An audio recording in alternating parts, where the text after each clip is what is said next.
all with Big Baller Auctions. We're just right now arriving into Selma, California to look at the first 2 collectible cars we've ever brought to auction. The Vette we're going to see is a 1961 Vette. From what we understand, it's called the Purple People Eater. Every competition that it's ever entered, including nationals in Vegas, it's won.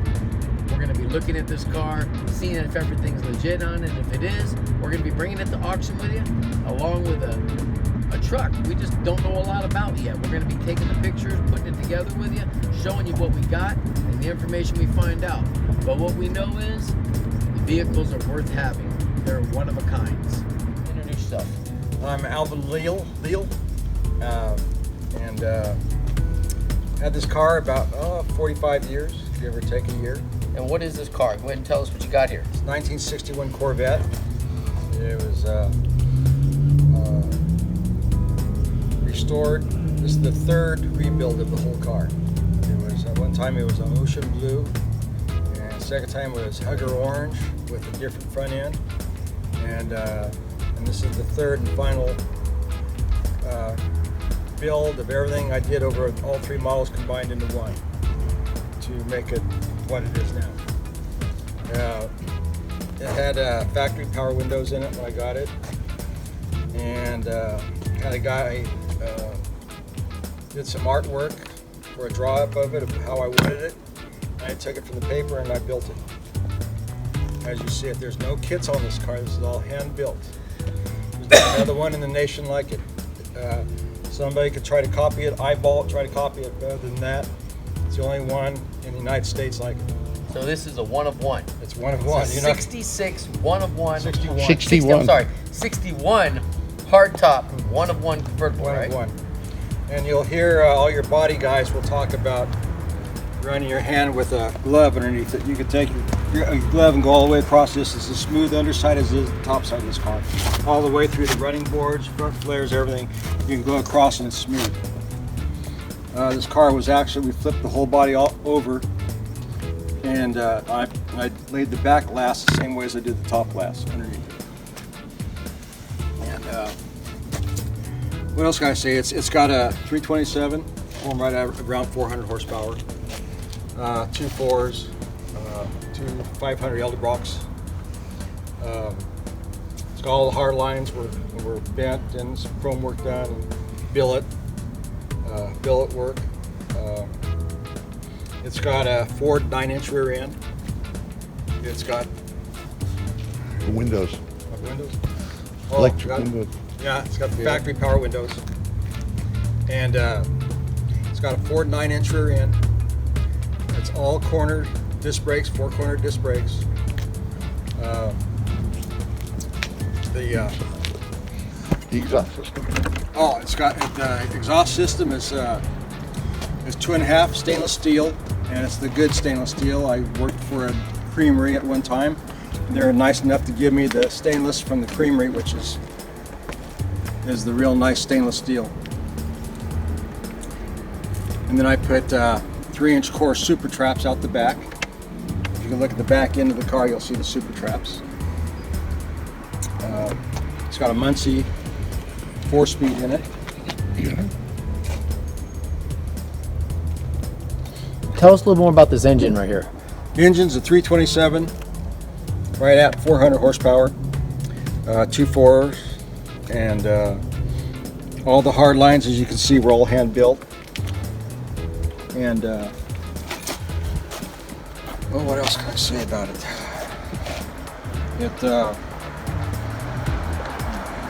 The wheels were custom. They're Convo Pro wheels with spinners. The knockoffs were built by Speed and Performance out of Mena, Arkansas. And we're adapted to these wheels to make them look the way they do. Now these folds you've got up under this car, when you flipped this and you folded these. Now, talking about folding, we're talking about no edge, right?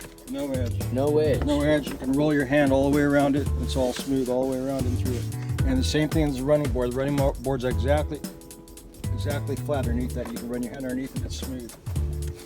Now these running boards, man, this is just some work. Not even to have nicks in this type of material.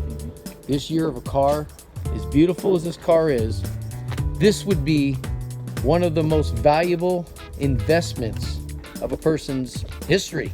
This is something not only to ride in, but something you could pass down from child to child.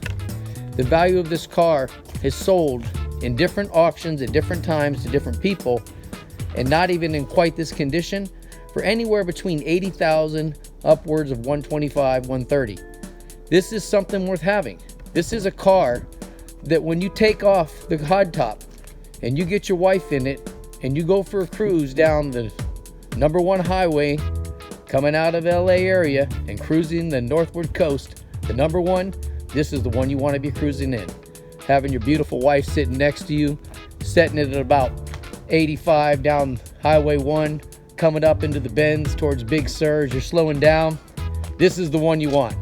This is what James Dean would have loved to have been in. He might have not have hit the curves. But also treat it like a loaded gun. It's got a lot of horsepower, and learn to drive it, and be careful because it's not your ordinary little Honda car you're picking up. Yeah, this car is kind of like a fine wine. You don't want to shake it, you don't want to stir it, you want to let it sit. Yeah, I learned over the years. I had a 58 vet and a 54 vet. I learned to respect horsepower because if you don't know what you're doing, they can get away from you. So, of course, whoever's going to buy this would know that.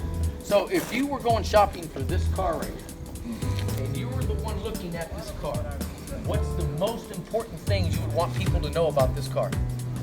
Come on up here and show us. Number one thing I would have to say is the body. All hand built. It's original 61 body. Original. Everything's original on it. The doors, deck lid, trunk hood. Everything's original, and I went from there to add on to build. And there's no kits. I repeat, no kits on this car. It's all hand fabricated. So, as I said before, somebody might be able to stand back and look at it. They're very good.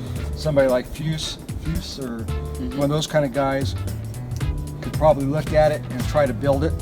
But I've talked to different fabricators, and they said they would have a hard time building this the way it is. I hope you know I renamed your car. Oh, you did? Oh, yeah. Because if I was behind it, it was what I would be wanting to be driving, the Purple People Eater. Because it would be eating anything up I was driving next to, and I know that. If you want me to start it, I can start it. I would. I would love for you to start it. Okay. Let me get the key. Okay. I'll be right back. Now he's getting ready to fire this thing up, and I don't know if the effect on camera is going to be what it is in person, but get ready, because this is a beast. This is the Purple People Eater. Come and get it at BigBallerAuctions.com.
Go ahead and tell us about the carburetors again. The winding noise you hear, people think I have a blower on it. It's not a blower, it's carbureted, but it's got what they call, back when I put it in, it was made by Pete Jackson, called Pete Jackson gear drive. It winds, so the teeth are reverse cut on the timing chain. Right. So it sounds like a blower, but it isn't. But it gives that extra little sound to that big cam that's in it. It's got an off-road cam. A lot of torque then. This right here is, tell me about the carburetor system you got here. That's just a dual system. That's the system that kicks in the front to the back. You said that's an Elderbrock what? It's an Elderbrock carburetor. Elderbrock, but there's two of them, so they're both 500 CFM each. Okay. Total 1,000. And these, everybody thinks this is a big block because you look at the valve covers. You look at the valve covers, they look like they're big block heads, but they're not. These were built by the same people that built my knockoffs. Then I added this little thing in here. I put these in there. Those are the ones that went on the side. I put them in there.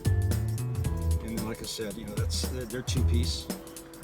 It's definitely a one of kind. It's a roller rocker, roller lifter camshaft in it. And it was built right. And it's only got 17,000 miles on it. Because the car's only got 17,000 miles in 40 years. So I never drive this the first time I took it out in many years. I probably got 50 miles on it in the last eight years or so. Wow.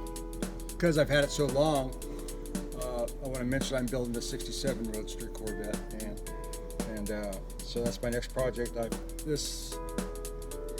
went through my life with this one. Now I'm ready to kind of let go of it, I guess. I want to send this out to my buddy Lorenzo.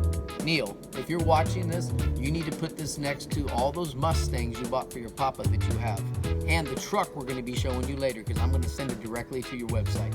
Love you, baby.